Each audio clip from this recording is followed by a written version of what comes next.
나이가 들수록 마음이 단단해지는 사람이 있고 반대로 점점 무너지는 사람이 있습니다. 그 차이는 능력도 돈도 아닌 딱 한 가지에서 갈립니다. 여러분, 혹시 이런 경험 있으신가요? 별것 아닌 일에 괜히 마음이 상하고 예전에는 그냥 넘겼을 일에 밤새 잠을 설치신 적이요. 사실 이건 성격이 예민해진 게 아닙니다.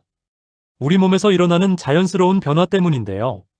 문제는 이걸 모르고 그냥 두면 작은 감정이 점점 커져서 건강까지 흔든다는 겁니다. 세계보건기구 자료에 따르면 60세 이상 성인의 약 15%가 정신건강 관련 어려움을 겪고 있다고 합니다. 그리고 그 시작은 거창한 사건이 아니에요. 대부분 이런 사소한 감정들을 제때 돌보지 못한 데서 시작됩니다. 자녀한테 서운했던 마음, 건강이 걱정되어 뒤척였던 밤, 오래된 친구와 멀어진 것 같은 허전함. 이런 감정을 그때그때 풀지 못하면 마음에 쌓이고 쌓인 것이 결국 몸까지 아프게 만드는 겁니다. 명절이 다가오는데 자녀한테 전화가 안 옵니다. 바쁜 거 알죠? 다 큰 자식인데 뭘 그러냐 싶으면서도 전화기를 자꾸 들여다보게 됩니다. 그러다 문득 서운한 마음이 올라옵니다. 내가 왜 이러나 싶으면서도 그 감정은 쉽게 사라지지 않아요. 건강검진을 받았는데 결과가 아직 안 나왔어요.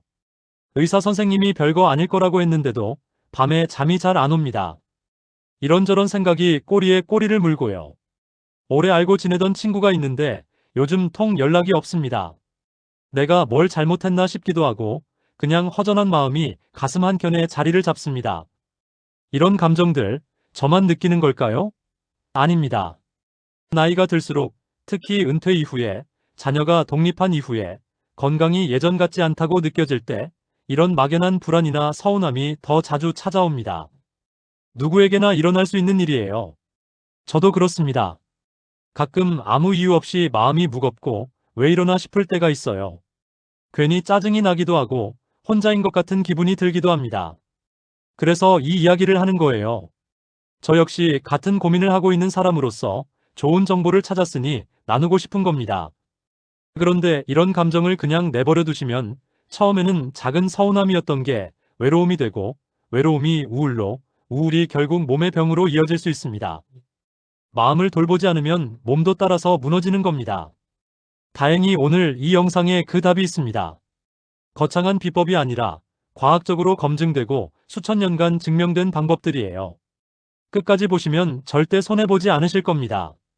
저와 같은 고민을 하고 계신 분이라면 이 채널에서 앞으로도 함께 이야기를 나눠보면 좋겠습니다. 구독 한번 눌러주시면 큰 힘이 됩니다.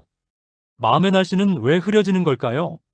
그러면 이런 부정적인 감정들은 대체 왜 생기는 걸까요? 나이 탓일까요? 성격 탓일까요? 재미있는 사실 하나 말씀드릴게요. 우리 뇌에는 감정을 조절하는 부위가 있습니다. 이마 바로 뒤쪽에 있는 전두엽이라는 곳인데요. 쉽게 말하면 감정의 브레이크 역할을 하는 곳이에요. 화가 나려고 할 때 잠깐 하고 멈추게 해주고 불안할 때 괜찮다고 다독여주는 역할을 합니다. 그런데 이 전두엽의 기능이 나이가 들면서 조금씩 변화합니다. 또 행복감과 관련이 깊은 세로토닌이라는 물질이 있는데 이것도 나이가 들면서 줄어든다고 해요. 그래서 예전에는 별것 아니었던 일에도 마음이 더 쉽게 흔들릴 수 있다는 겁니다. 여기까지 들으시면 좀 걱정이 되실 수도 있어요. 나이 드니까 마음이 약해지기만 하는 건가 싶으실 수도 있고요.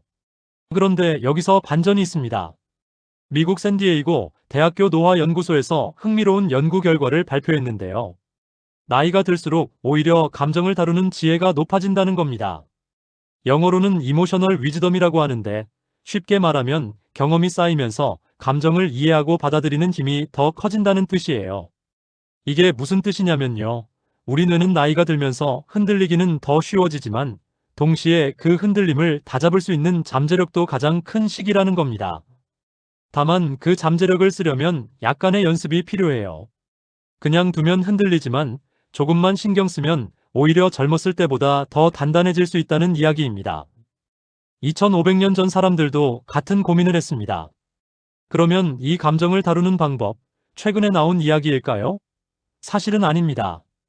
놀랍게도 2500년 전 사람들도 우리와 똑같은 고민을 하고 있었어요. 동양 철학에서 불교든 유교든 도교든 공통으로 이야기하는 핵심이 있습니다. 오늘 그 중에서 3가지만 쉽게 풀어서 말씀드릴게요. 첫 번째, 괴로움은 상황이 아니라 해석에서 온다는 것입니다. 같은 상황인데 어떤 사람은 화가 나고 어떤 사람은 괜찮은 경우가 있잖아요. 예를 들어 며느리가 명절에 음식을 안 한다고 했을 때 어떤 분은 속이 상하시고 어떤 분은 오히려 편하다고 느끼시죠. 상황은 같은데 내가 그 상황을 어떻게 받아들이느냐에 따라 감정이 완전히 달라지는 겁니다. 이건 옛날 이야기가 아니에요. 현대 심리학에서도 인지행동이론이라고 해서 사건 자체보다 그 사건을 해석하는 방식이 감정을 결정한다고 말하거든요. 2500년 전 동양의 현인들이 이미 알고 있었던 거예요. 두 번째, 모른다는 걸 아는 것이 가장 큰 알미라는 것입니다. 우리는 보통 확신이 강할수록 좋다고 생각합니다. 그런데 곰곰이 생각해보면 우리를 가장 괴롭게 하는 건 잘못된 확신인 경우가 많아요. 자녀가 전화를 안 하면 나를 신경 안 쓴다고 확신해버리고 친구가 연락이 없으면 나를 싫어한다고 확신해버리죠. 그런데 실제로는 어떤가요? 자녀는 그냥 회의 중이었을 수도 있고 친구는 건강이 안 좋아서 연락을 못했을 수도 있습니다. 내가 모를 수도 있다는 걸 인정하는 순간 마음이 한결 가벼워집니다. 세 번째, 지금 이 순간에 머무는 것의 힘입니다. 우리 마음이 괴로울 때를 잘 살펴보면 대부분 과거 아니면 미래에 가 있어요.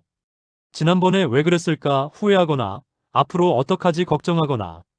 그런데 정작 지금 이 순간은 괜찮은 경우가 많습니다. 지금 이 자리에서 숨을 쉬고 있고 이 영상을 보고 계시잖아요. 이 순간만 놓고 보면 사실 아무 문제가 없는 거예요. 지금 여기에 마음을 두는 연습, 이게 동양 철학이 수천 년간 말해온 핵심입니다. 자, 그러면 이런 좋은 이야기를 알았으니까 실제로 뭘 하면 되느냐, 이게 중요하겠죠? 어렵지 않습니다.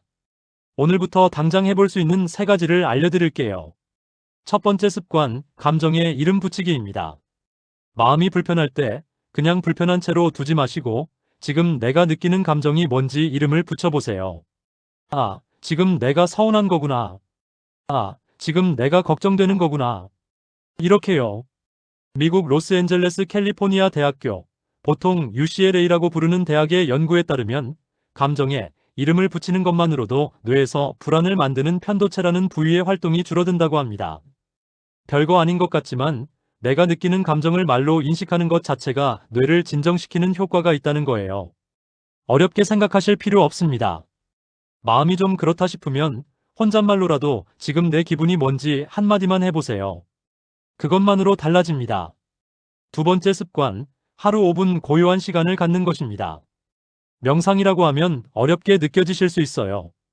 가부좌를 틀고 앉아서 뭘 해야 하나 싶으실 수도 있고요. 전혀 그렇게 안 하셔도 됩니다. 아침에 일어나서 따뜻한 차 한 잔 내리시면서 창밖을 바라보세요. 5분이면 됩니다. 아무 생각 안 하려고 애쓰실 필요도 없어요. 그냥 차의 온기를 느끼고 바깥 풍경을 바라보는 것. 이게 바로 마음챙김입니다. 하버드 의과대학에서도 이런 짧은 마음챙김 시간이 스트레스 호르몬을 낮추고 면역 기능까지 좋아진다는 연구 결과를 내놓은 적이 있습니다. 거창하게 시작할 필요 없어요. 차 한 잔이면 충분합니다. 세 번째 습관, 감사 3줄 일기입니다. 긍정심리학이라는 분야를 개척한 마틴 셀리그만이라는 학자가 있는데요. 이분이 추천한 방법 중에 가장 간단하면서도 효과가 큰 게 바로 감사일기입니다. 밤에 자기 전에 오늘 감사했던 일 3가지만 적어보는 거예요. 대단한 일이 아니어도 됩니다. 오늘 날씨가 좋아서 산책할 수 있었다. 오래간만에 친구한테 전화가 왔다. 저녁에 먹은 국이 맛있었다. 이런 것들이면 충분합니다. 실제로 국내에서도 여러 시니어 복지관에서 이 감사일기 프로그램을 운영하고 있는데 참여하신 분들의 만족도가 굉장히 높다고 해요. 매일 감사한 것을 찾다 보면 내 하루가 생각보다 괜찮았다는 걸 발견하게 된다고 합니다. 정리해 드릴게요. 오늘 이야기의 핵심을 다시 한번 짚어드리겠습니다. 나이가 들면서 마음이 자주 흔들리는 건 자연스러운 일입니다. 뇌의 변화 때문이기도 하고 삶의 환경이 바뀌기 때문이기도 해요. 그런데 동시에 우리에게는 그 흔들림을 다잡을 수 있는 지혜의 힘도 함께 커지고 있습니다. 기억하실 건 3가지입니다. 하나, 괴로움은 상황이 아니라 내가 해석하는 방식에서 옵니다. 둘, 모를 수도 있다는 걸 인정하면 마음이 가벼워집니다. 셋, 지금 이 순간에 머무는 연습이 마음을 편안하게 합니다. 그리고 오늘부터 바로 시작하실 건 3가지입니다. 감정에 이름 붙이기, 하루 5분 고요한 시간 갖기, 감사 3줄 일기 쓰기. 이 3가지 오늘 저녁부터 한번 해보시겠습니까?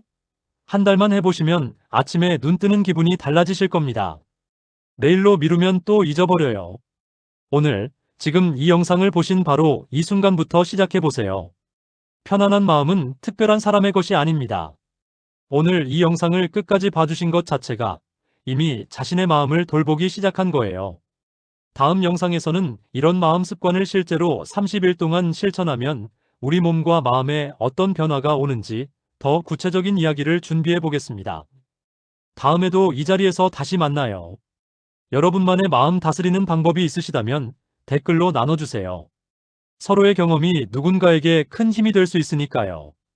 오늘도 편안한 하루 보내시길 바랍니다.